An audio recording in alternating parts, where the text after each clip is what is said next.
Halo teman-teman, hari ini saya mau review Menteri Kesehatan kita. Apakah setuju kolegium di bawah pemerintah?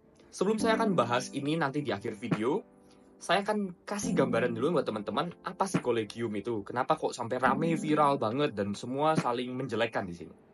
Kolegium ini adalah suatu organisasi profesi dari spesialis-spesialis tertentu.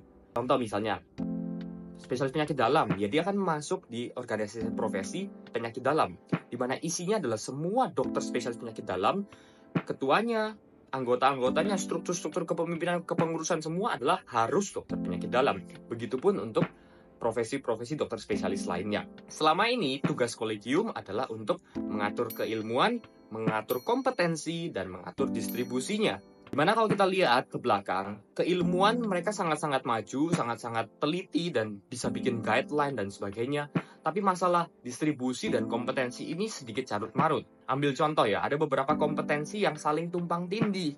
Seperti misalnya, kalau dokter bedah, misalnya ada perdarahan di kepala. Zaman dulu itu dokter bedah umum boleh melakukan evakuasi perdarahannya itu ya. Tapi zaman sekarang, dokter yang melakukan operasi di kepala hanya boleh dokter bedah saraf. Ini masalah kompetensi. Putuskan seperti itu. Problemnya di Indonesia, tidak banyak atau tidak rata jumlah dokter spesialis dengan kompetensi-kompetensi spesifiknya ini ada di seluruh Indonesia. Jadi kembali lagi ada keterbatasan layanan yang bisa diakses oleh masyarakat karena kekurangan jumlah dokter spesialis berdasarkan kompetensi saat ini.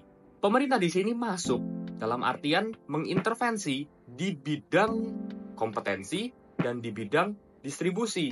Harapannya adalah supaya dokter spesialis ini bisa ditempatkan secara lebih merata dengan tujuan layanan masyarakat itu bisa tercapai. Bukan yang ideal, jelas, bukan yang ideal, tapi goal-nya adalah untuk pemerataan layanan dengan standar seminimal mungkin. Standarnya tidak diturunkan, tapi dipercepat atau dipermudah aksesnya oleh banyak dokter spesialis lainnya yang memang mungkin tidak sampai spesialistiknya luar biasa, skillnya luar biasa, tapi tetap terstandar untuk keamanan pasien. Saya kasih contoh ya ibaratnya, daripada melatih seorang pemanah yang titis banget, tajam sekali, luar biasa, tapi cuma bisa melatih 1-2 orang setiap tahunnya, lebih baik pemerintah dalam tanda kutip menciptakan senjata, pistol, diberikan ke banyak orang, sehingga mungkin 20-30 orang bisa menggunakan pistol itu, walaupun mungkin skillnya tidak sejago pemanah. Kalau ditanya saya setuju apa tidak, saya setuju sebatas pemerintah hanya fokus di regulator, mengatur di bidang kompetensi, untuk kebaikan masyarakat, distribusinya untuk kepentingan masyarakat, bukan untuk alat politik. Oke, semoga bermanfaat. Komen pendapat kalian gimana?